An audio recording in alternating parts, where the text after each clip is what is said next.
वारीचा घेतला पावलांनी आम्हा वाळवंटी तुझी सावली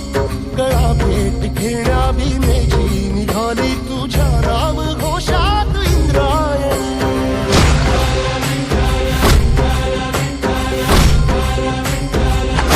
भिडे आसमंती ध्वजा वैष्णवांची उभी पंढरी आज नादावली तुझे नाव ओठी तुझे रूप ध्यानी जीवाला तुझी आस गा लागली जरी बाप साऱ्या जगाचा परी